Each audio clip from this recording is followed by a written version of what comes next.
ผู้ใดอยากสร้างถนนหนทางเป็นการชำระหนี้แผ่นดินคำว่าหนี้แผ่นดินมันก็มีหลายอย่างโดยเฉพาะพวกข้าราชการเป็น100 ล้าน% อยู่แล้วทุกคนเลยเนาะมันกินเงินแผ่นดินเลยกินเงินหลวงคำว่าหลวงก็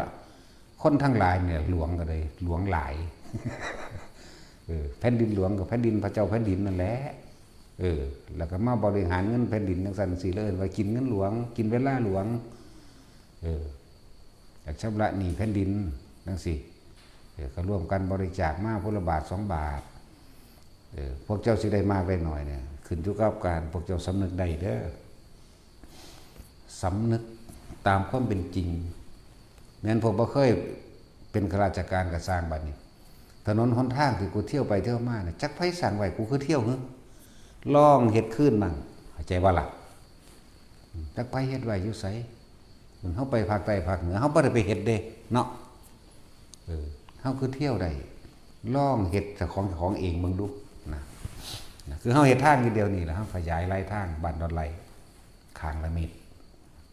มันแคบโพดรถสวนกันบ่ได้ก็เลยหาวิธีนี่แหละพาคนสละความเห็นแก่ตัวของเจ้าของออกมา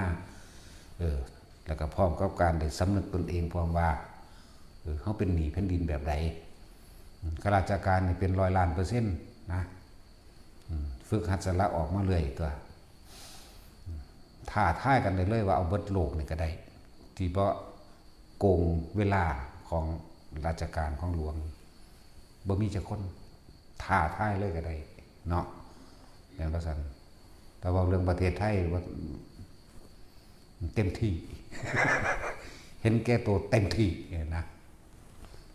ว่าเรื่องประเทศไทยไม่ต้องห่วงหรอกประเภทเห็นแก่ตัวประเภทโยนความผิดประเภทเล่นการพนันก็ว่าประเภทไปเฮ็ดของส่วนตัวก็ว่าของส่วนร่วมบ่ได้สำคัญเท่ากับของส่วนตัวเด้เนาะจังซั่นแล้วประเภทขี้โกงเอาเงินแผ่นดินก็ว่า นั่นแหละจังว่าพวกชำระหนี้แผ่นดินใดเกี่ยวกับถนนแล้วก็ที่พักริมทางโรงพยาบาลโรงเรียนเห็นว่านี่มันเป็นของกลางวัดนี่ที่เป็นหนี้สงฆ์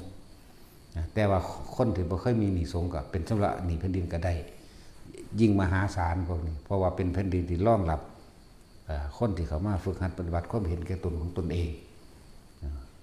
เป็นสาธารณะเด้